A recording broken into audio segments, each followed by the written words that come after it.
Good afternoon. I'm Mike Wells. I'm a member of the Winston-Salem Foundation Committee, and it's my privilege to be with you this afternoon and to introduce our keynote speaker, Dr. Jim Johnson. Those of you who attended last year will remember that Dr. Johnson gave us a very powerful talk, very charismatic talk driven by facts that are important to all of us as leaders in this community. And I know he will give a very exciting presentation here today.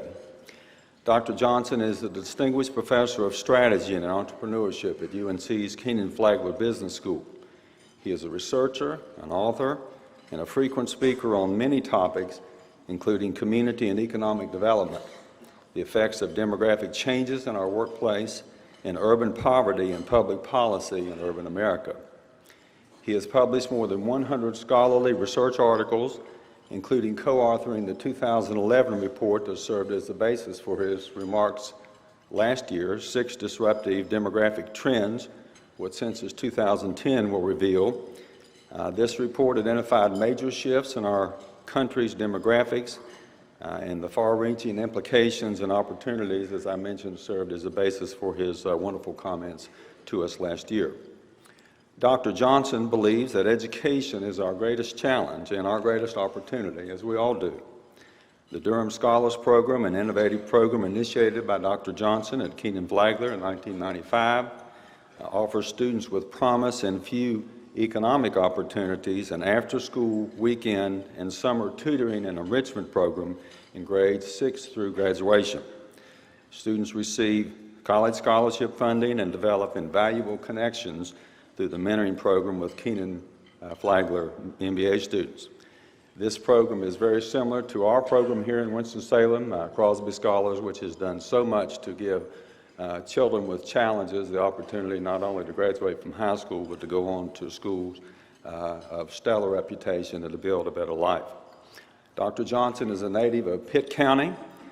He received his undergraduate degree from North Carolina Central University, his MS degree from the University of Wisconsin, and his PhD from Michigan State University. Please join me in welcoming back to Winston-Salem our friend, Dr. Jim Johnson.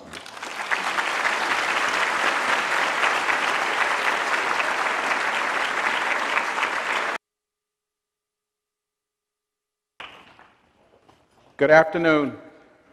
I'm delighted to be with you this afternoon, to have the opportunity to share with you a few thoughts on a slightly different topic today.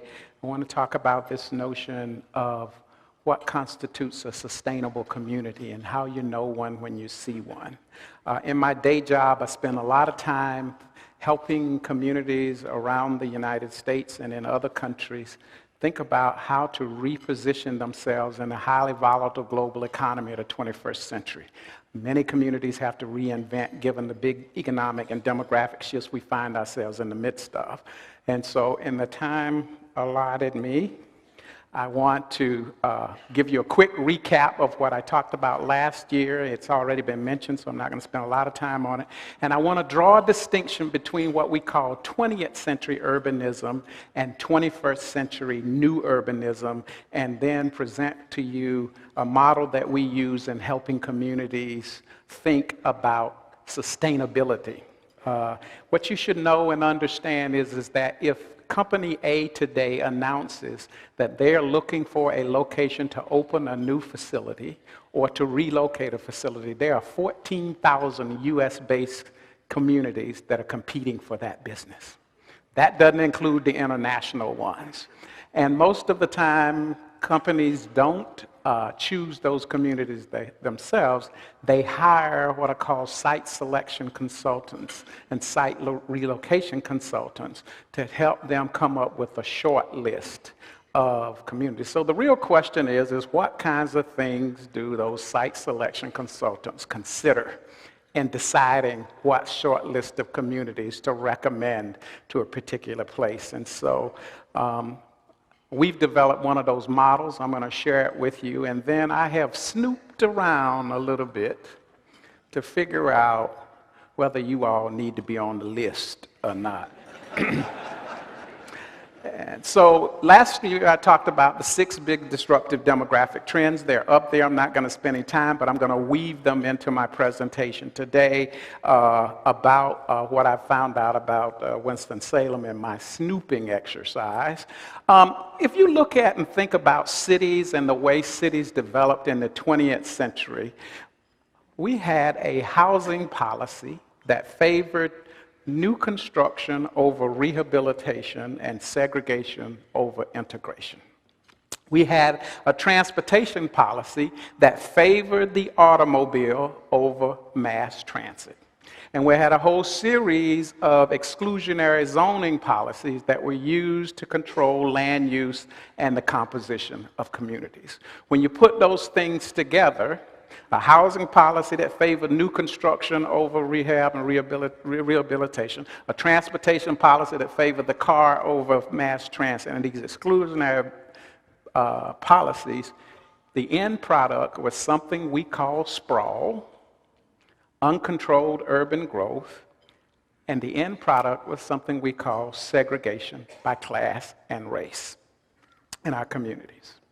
The end consequences of that was huge urban congestion, environmental pollution from cars, brown air cities, and from manufacturing plants, gray air cities, segregated communities by class and race, incredible number of accidents and fatalities, and obesity and other problems. Basically, ladies and gentlemen, we created an urban system where we were sitting in our cars with Big Mac in one hand, telephone in the other, driving down the road, running into killing each other on freeways.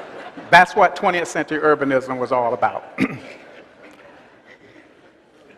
So the challenge for the 21st century then is, how do we create healthy, viable, and sustainable communities? How do we put sprawl on a diet? How do we get people out of those cars, stop eating all of that stuff, talking on those phones, and getting fat and out of shape? We talk about how do we create sustainable communities. Well, what is a sustainable community? We say a sustainable community is a 3-legged stool. We call it the triple bottom line of sustainability, where as you promote urban development and growth and the like, you do no harm to the environment and you protect natural resources. You adhere to principles of social justice and equity while returning great stakeholder value. It's not a 1-legged stool. It's not a 2-legged stool, it's a 3-legged stool, and everything you do in your community, you hold it up to those 3 legs of the stool. Now, this is a bit challenging sometimes because on the environmental front, we have a lot of hazard-prone areas that are symbols of status. And so, fragile mountainsides, oceanfront property, and the like. We like building on those things. I'm reminded of my first job was at UCLA, and when I went out in the rainy season to interview for my job, and one of the guys that took me out to dinner had a little bit too much to drink, and he started talking about mudslides, and somebody kicked him under the table and said, "Shut up, fool, we're trying to recruit the guy." The Chapel Hill, and he said quickly, well, mudslides aren't so bad. My house slid into a better neighborhood. And so there are some kinds of things that are beneficiary, but in general, this is not something you want to do. You want to think about, is it you? So at the global level, we talk about profits, planet, and people. At the local level, we talk about social equity, environmental stewardship, and shareholder value. It's the sweet spot that we are trying to achieve in communities today when we talk about this notion of sustainability. Well, we've done this work in about 50 or 60 cities in the US, in Mexico, and in Southeast Asia, and I want to share with you some of the characteristics, what we know about a sustainable place. First and foremost, A sustainable community is actively and aggressively pursuing strategic alliances with other communities, both domestically and internationally, with an eye toward developing not only cultural ties, but also profit-centered activities that generate revenue and create jobs for local citizenry. Most of you are familiar with sister city relationships. Those are mostly cultural kind of ties. Y'all just like to go visit somewhere and have a good time. That's not about creating jobs. What you want to do is leverage those ties for competitive advantage for your local community by creating opportunities for foreign direct investment in your community, tourism activities, and a whole range of other things in that regard. A sustainable community creates a regulatory environment that promotes and supports the generation of new community wealth via civic entrepreneurial ventures and innovations that are designed specifically to sustain and enhance the health, competitiveness, and vitality of your community. What is community wealth? It's neither personal, it's neither corporate, it's wealth to effectuate social change in communities. And if you can't make decisions at the local level at the speed of business, you can't be competitive and you can't be sustainable. And that's what people look for today. Can you make decisions at the speed of business? I've studied some communities where if you wanted a business permit, you probably had to pay somebody up under the table. The next community over, you can go on the website and get a business plan, a business permit. Which one of those communities you want to do business with? It's not hard to figure out, and both exist out there. Sustainable communities recognize the need for and is committed to a continuous investment in a world-class physical infrastructure that connects it to the regional, national, and international economy. This economy, the 21st century economy, is about moving information and being able to move it at breakneck speed. Three things matter: speed, speed, and more speed, and you have to have the infrastructure to be able to do it, and that's what sustainable communities do. Sustainable communities invest heavily in their educational systems, all aspects of the system, to ensure the availability of education and training programs for its citizenry, basically to compete in the highly volatile economy of the 21st century. And they instill in their citizens, especially its youth, the attitudes, values, and beliefs about education and work that are the key to the knowledge and upwardly mobile knowledge economy of the 21st century. You might say everybody does that. Not everybody does that. We have communities today where a disproportionate share of the population has aged out of the childbearing years, and they vote self-interest. They have no dog in the K-12 education fight, so they say, that's not my problem. I'm concerned about retirement amenities, crime, and safety. I'm not concerned about K-12. Sustainable communities get people to understand you do have a dog in the fight. It's called the future competitiveness of our community and our nation, and we have to get people to understand all of that. Finally, sustainable communities strive to reduce to the maximum extent possible geographical, racial, and/or ethnic and class disparities by investing substantial resources in an array of community building institutions, the WISE and the Boys and Girls Clubs and those kind of mediating institutions that are designed to mend the social fabric and build bridges to the educational and economic mainstream of our communities. In an economic downturn, one of the first things that's typically cut are these kinds of mediating institutions. It's one of the worst things that you can do if you do that. Investing in those bridge building kinds of institutions are very, very important. What we have done with what we found is developed a civic entrepreneurial model of sustainability that says a healthy, sustainable community is comprised of 6 kinds of capital assets: polity capital, physical capital, human, financial, social, and cultural capital. And I'm going to define them for you really quickly. Polity capital: commitments from the local government and organizations to continuously strive to enhance the health and social economic well-being of local residents and to advance the community in the competitive global marketplace. Your physical capital assets, that network of highways, railways, airports, telecommunication systems, as well as walking, jogging, and biking trails that form the infrastructure of your community.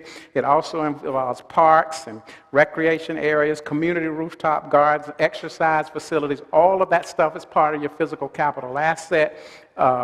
Your financial capital, having access to both traditional and non-traditional sources of revenue that support the provision of services and promote future economic growth and development. So community development, venture capital funds, just like traditional venture capital funds, social innovation funds, a whole series of different kinds of capital assets to promote community economic development, and having individuals with a human capital asset base that is comprised of both hard skills and soft skills. Those soft skills are the intangibles, the way you look, the way you talk, the way you dress, this thing called attitude. Nobody knows what's in the attitude box, they just know when you have a bad one. Cultural capital, residents with the appropriate values, attitudes, and beliefs about their current life chances and their future opportunities in the community. Oftentimes we ignore culture in our education system. We have a one-size-fits-all. We put kids in a box, and when they don't fit, we say they have attention deficit disorder. Well, you know, creative people by definition have attention deficit disorder. You know, they've moved on to the next thing while you're still navel-gazing over here. We need more attention deficit disorder in America, and recognize that in entrepreneurial spirit.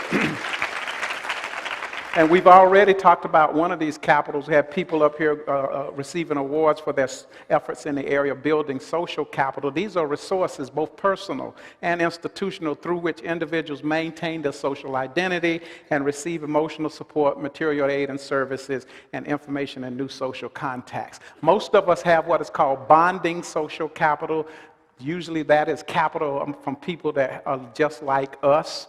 What's crucial in society is something called bridging social capital. The more diverse your networks are, the better off you're going to be. It's not just strong ties that matter, it's the strength of your weak ties that are key to success in society today. And social capital, bridging social capital, is about building for kids and others in the community those weak ties that are going to really, really matter.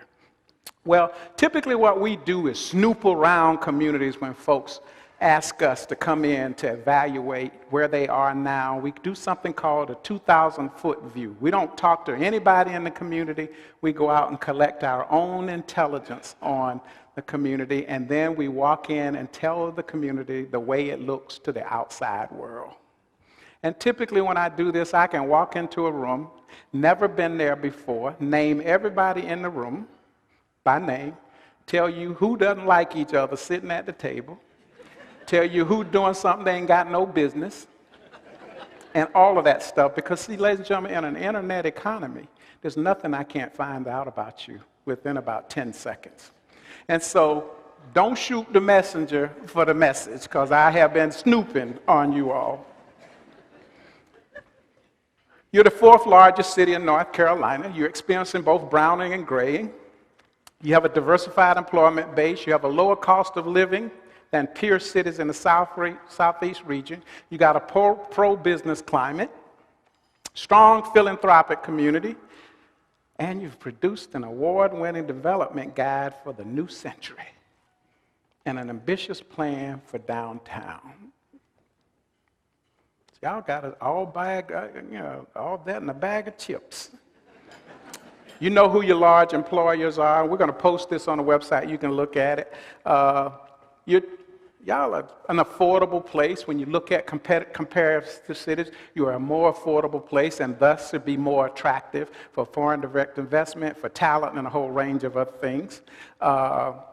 Your population is growing, not as rapidly as the state of North Carolina, but you're growing. It grew by about 14%, adding about 45,000 new people during the first decade of the new millennium. And since 2010, you got balanced growth. You're growing as a function of the excess of births over deaths, and more people are moving to your community than leaving. That's all good. Adding about 7,000 people between 2010 and 2012. If you look at your browning, as I indicated, you added 45,000 people to your population. About half of that growth was among Hispanics, growing by about 113%. Note that your white population only grew by about 1.8%. So all of your growth is what I call the browning of America. It's occurring among people of color here in the region. So you ask what share is browning? 92% of that 45,000 people were people of color, and 50% of them were Hispanic. That's the browning of America. That's transforming your community in ways that it's unparalleled and you haven't had before. And because you have young people moving into your community, your age structure is being affected by all of this. So you look at the median age of women in Forsyth County is about 38 years old. Half of you women are older than that, half of y'all are younger than that. But if you go down and look at that Hispanic female, what's the median age? About 23. That's because migration and immigration are age-selective processes. What does that mean? Far more young people migrate and immigrate than old people. That means old people don't move, they move slower and at a lower propensity than young people. Now, ladies, there's something I told you all last year, but let me tell you again. There's something in demography called completed fertility. I'm not going to give you the big theory behind it. Let me tell you what the pop version of it is. Ladies, completed fertility is when you tell your spouse to go take out the trash. There ain't nothing else happening here. Completed fertility for women occurred between the ages of 40 and 44. What you will notice from this graphic is that the median age of a non-Hispanic white female is 44.8 in Winston-Salem. Okay? You will look at all of the other women. They are women of color. You'll see a 10 to 20-year age gap. That's known as the fertility gap. So what you can expect coming into your school system, you know where it's going to come from. Now, I know some of y'all thinking, I don't believe that. I'm going home and fix this tonight. You go right ahead.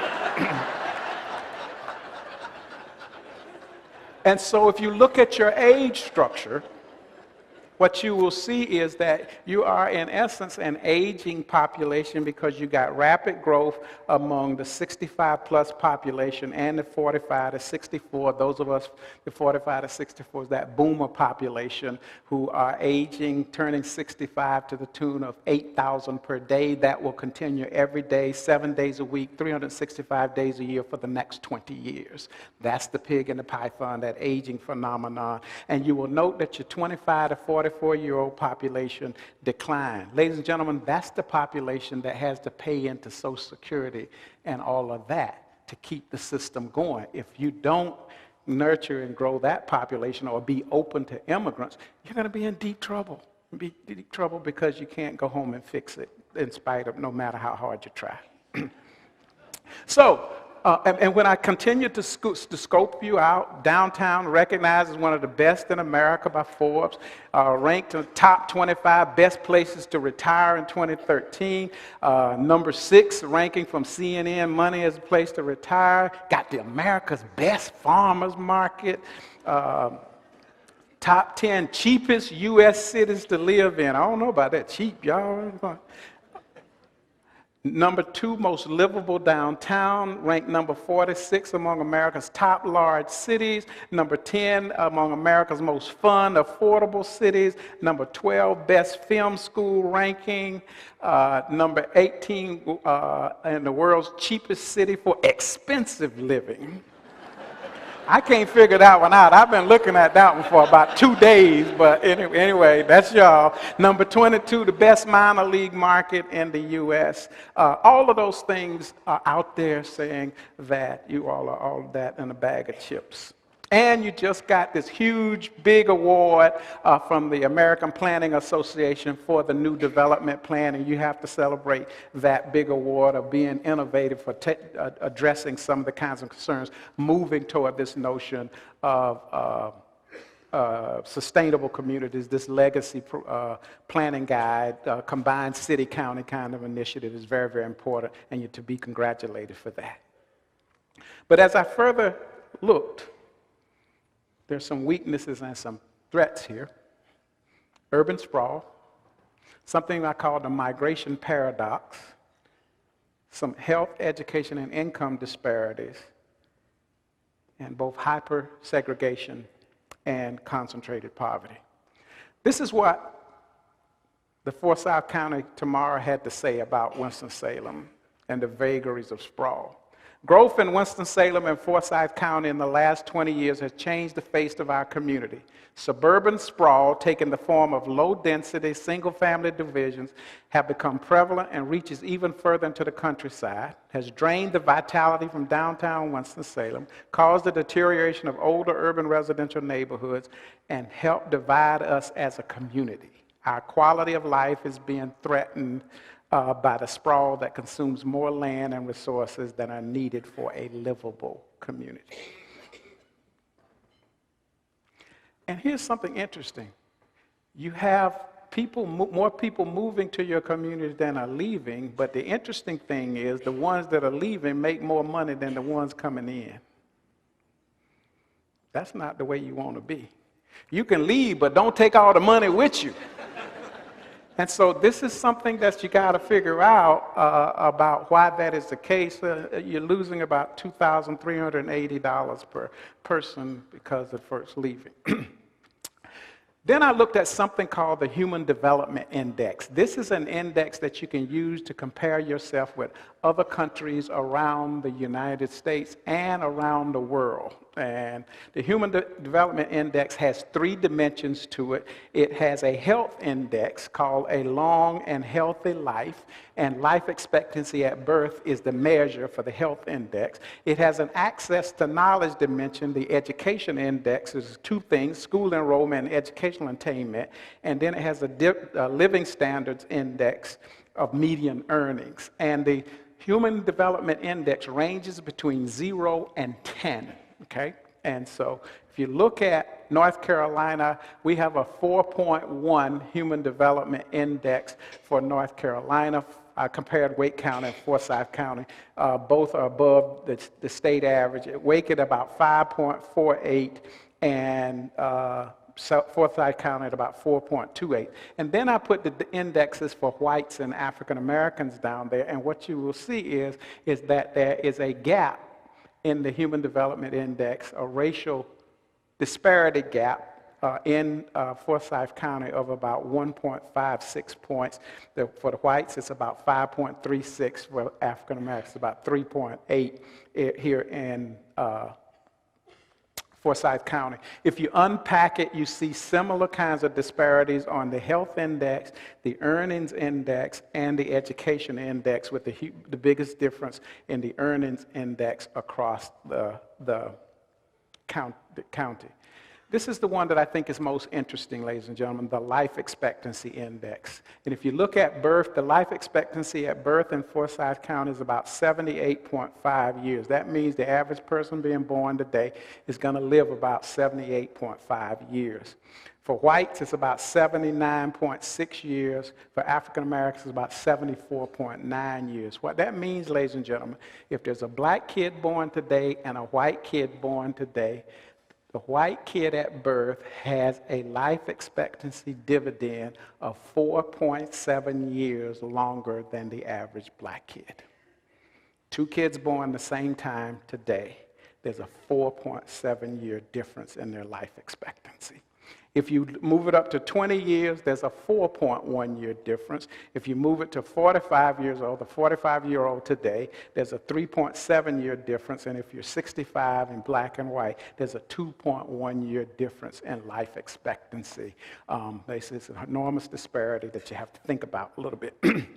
And if you look at educational attainment, you look at less than the percentage of your population over 25 with less than a high school education, about 8.1% of whites find themselves in that situation, about 14% of African Americans, and about 47% of the Latino population finds itself in the city. Look at the other extreme, bachelor's degree, about 37% of whites, 21, 22 for blacks, 10 or 11%. Those are enormous disparities in life. And the one that I would draw your attention to, if you look at the African American population of people who are bachelor's degree holders, of those who are bachelor's degree holders, 62% of them are female, only 39% are male. A huge sex ratio imbalance there, which means that African American women have a tough time finding eligible, marriageable males, that is, someone with a comparable education to connect with. And if you look at our school system,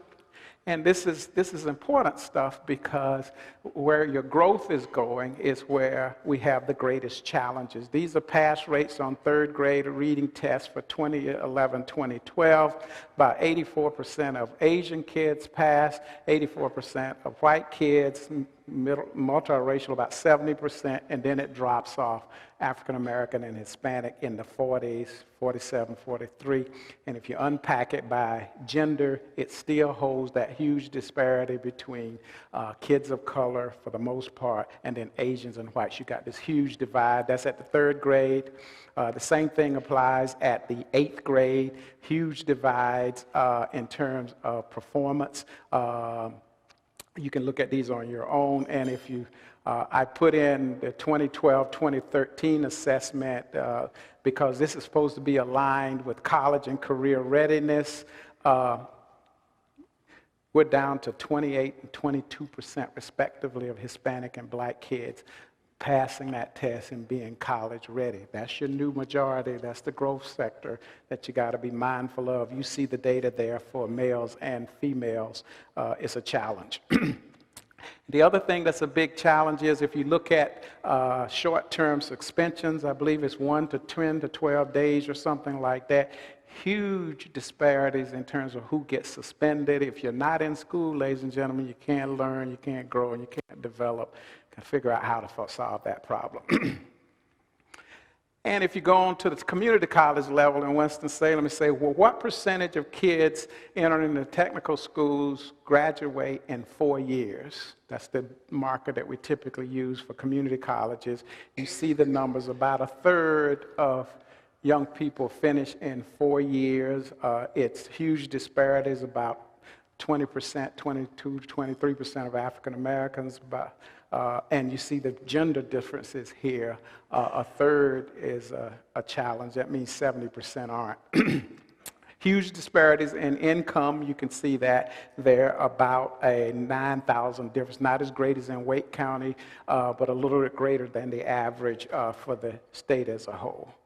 I think part of the problem here, sociologists would say, is something we call hyper-segregation, which is a holdover from the 20th century urbanism. Those brown counties, those brown census tracts in this map are 60% or more African American. They actually range from 60% African American to 100% African American. And the blue tracts are 60% white to 100% white. And the yellow are those zones in transition. You're talking about enormous kind of segregation. And if you look at the next map, concentrated poverty, high correlations. Those dark blue tracts are extreme poverty tracts where 40% or more of the individuals have incomes below the poverty level, and it ranges from 40% to 80-some% of people have incomes below the poverty level. The lighter blue are high poverty tracts, 20 to 39% households in poverty. In some of these communities, upwards of over half of the people didn't work last year. And so you have some serious kinds of isolation. And this is an interesting map because these are license check calls in the Winston-Salem area, license checks calls made by officers to computer-aided dispatch. When you have high degrees of spatial isolation, racial isolation, concentrated poverty, you begin to get these kinds of relationships that raises all kinds of questions and issues in your community. Then at the same time, you have an aging elderly population, and I've unpacked the elderly into the young olds, 65 to 74, the middle olds, 75 to 84, and the oldest of the old, 85 plus. And what I would just draw your attention to is you have the greatest growth of the oldest old in the white population. You can see it here in this graphic. But you have these concentrated elderly communities in the dark blue here. These are places, about 13% of the population is elderly, and these are over 15% and Yeah, over more than 15% in the dark blue, and it ranges as high as 33% of the population in some of those communities are seniors. We have to make sure that those communities are senior-friendly and that all of Winston-Salem is senior-friendly because we're aging so dramatically, and everything has to change as a function of an aging population. So part of sustainability is about universal design, redevelopment with equal opportunity of access in mind, and that is something that you have to be mindful of here. So moving forward, lots of people on sustainability focus on the environmental stuff, making sure that they get that right. Few communities around the world, around the country, are getting the social equity kinds of stuff right, and I think that that's the thing that we all have to be mindful of and concerned with. The way we talk to people about doing this is having the foresight to create your own healthy future, designing creating a strategy for the future that says what you want your community to look like in terms of poverty and inequality, how do you eliminate those kinds of things, and that's what this is a framework for doing that. If you don't know where you've come from, it's pretty hard to figure out where you're going, so thinking about the past is important, then thinking about the present. What are the kinds of things that are going to help you reposition? Understanding those strengths, those weaknesses, where those threats and where real opportunities for transforming the community are, and then developing your own scenario for a healthy future, and then getting busy and getting the job done. We can win at this. We have never taken a back seat to anybody in this country. We've always been a leader in the state of North Carolina. This is not just a social or moral issue, it is a competitiveness issue. You cannot thrive and prosper and compete if you leave a large generation of young people behind.